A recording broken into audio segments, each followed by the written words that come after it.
Rubber boots, Pika? I barely know her.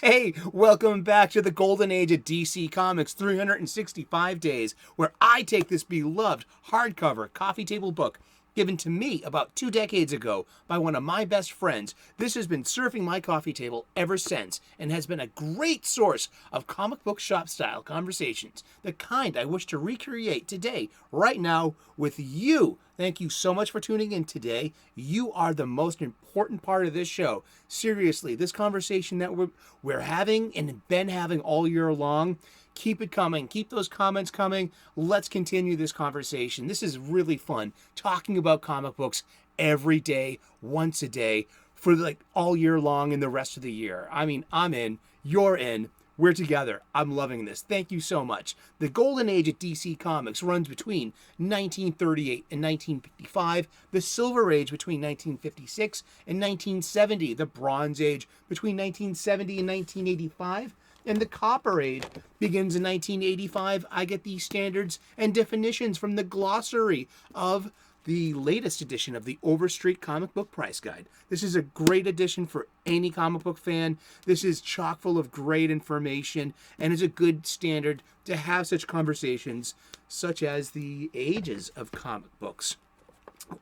Like, we've been in some kind of nebulous catch-all modern age since 1993. That's too long. I think there's room for further definitions in this. I have my own kind of, my Sully scale. I have one. Yeah, I share it often on the show on slow news days. I also suggest these two books as well. This is Understanding Comics, The Invisible Art by Scott McCloud, and How to Draw Comics the Marvel Way by Stan Lee and John Buscema. Often we are the outsider looking in when we open up a comic book. This is giving us the insider's point of view looking out.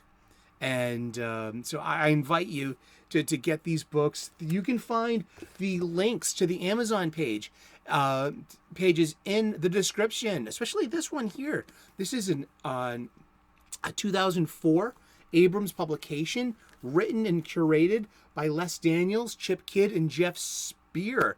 Yeah, this is just it's a really good book.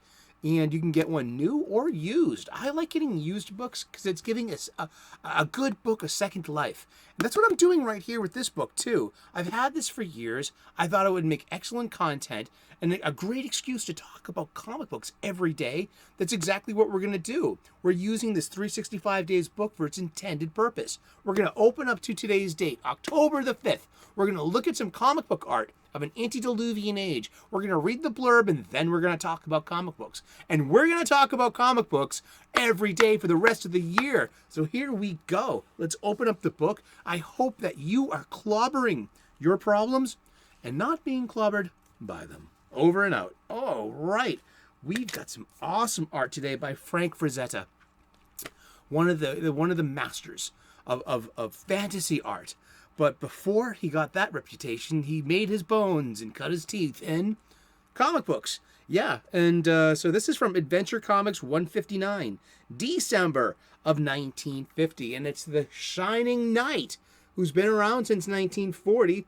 And, but yeah, this is so we've got some Arthurian knight meets some Buck Rogers sci-fi. Let's read the blurb and find out what's going on in this panel. It's chock full of information just by looking at the art. When you buy the premise, you buy the bit. As comedian Johnny Carson used to say, the Shining Knight was a denizen of King Arthur's court, put into suspended animation during the Dark Ages, and then revived in modern times to fight injustice with supernatural weapons given to him by the magician Merlin. So, one writer reasoned, why not throw Sir Justin 1,500 years further into the future and see how that goes? The idea of contrasting the past with the present was lost as two types of fantasy clashed. But a deadline was met, and this elegant illustration was the result. So we've got Winged Victory and his rider, Sir Justin, the Shining Knight. He's rescuing somebody who's riding behind him, and there's his sword that will cut through anything. But inside the vessel of the speeding spaceship, we have two women that seem to be bound and tied, and they're in peril because that's a full thrust going on in that spaceship. And so I guess Sir Justin is going to try to intercept this spaceship and save the damsels in distress. We can see that there are stars and ringed planets in the background, and there's a futuristic castle with giant roadways, and thus were depictions of the far future back in the mid 20th century. Indeed. But yeah, this is also art by Frank Frazetta.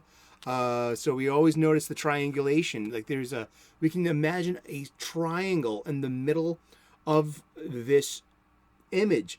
The peak would be between the two riders of the horse, and the base of the triangle would be where my thumb is, the bottom of this spaceship. And notice that, there's a golden triangle there, and that's something that follows in all of Frazetta's art. That was one of the themes, how you draw your eye into the middle of the action. And let's read a little bit about Sir Justin. He's the do you know who the Shining Knight is? He was one, we covered him here and there. He's part of the 7 Soldiers of Victory. He was one of the Knights of the Round Table. Yeah, let's read from, you guessed it, the Wiki. Sir Justin was the newest member of the Knights of the Round Table in King Arthur's court. He was one of the many deaths. He was one of the many knights who had witnessed the death of Queen Guinevere's cousin, Sir Fallon. Sir Fallon, blah blah, woof woof. Yeah, on his journey, Sir Justin, to get revenge, met and freed the wizard Merlin, who was trapped in a tree previously by a witch. To thank Justin, Merlin transformed Justin's rusty old armor into golden, shining armor that was invulnerable, and made his sword and shield invulnerable as well. Justin's sword was so powerful it could cut through anything. Merlin also gave to him a horse with giant bird-like wings that allowed him to fly and made him invulnerable. That horse was Winged Victory. And then, during a huge fight, an avalanche buried Justin and Winged Victory, and they were frozen in suspended animation. And they were thawed out in 1941. And so now you have The Man Out of Time, which is a really interesting conceit. It's one of my favorite ones in sci-fi, such as the Connecticut Yankee in King Arthur's Court, where it's something like this, but it's in reverse. There's, Buck Rogers in the 25th century. Basically, Shining Knight is kind of ripping off Buck Rogers, but instead of having, a modern day man in the 25th century, we're going to, reverse engineer that as well.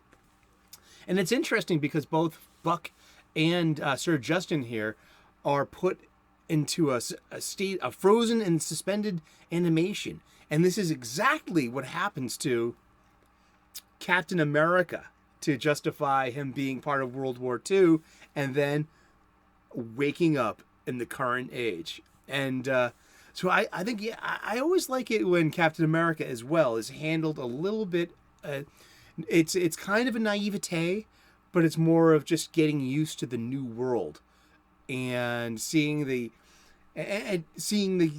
consistencies in human behavior, yet through someone who's literally a throwback and literally a little lost in time to be, a person, a human out of their time. Yes, I love those kind of stories. And we've been talking about comic books, and we're going to talk about comic books every day for the rest of the year. So tune in tomorrow, 3 p.m. U.S. Eastern, and we'll find out who we're talking about when we turn the page tomorrow.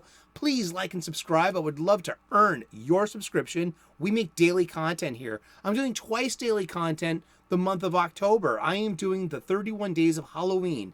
Every day this month, I'm going to be watching and talking about a different horror movie. leading all the way up until Halloween. So come and check that out. Please like and subscribe to that. Put on those notifications. Hit the share button if you could. I would love to continue this conversation in those comment sections as well. So if you love talking about movies and you like horror movies, come on over. And there will be the playlist will be here right about now, I guess.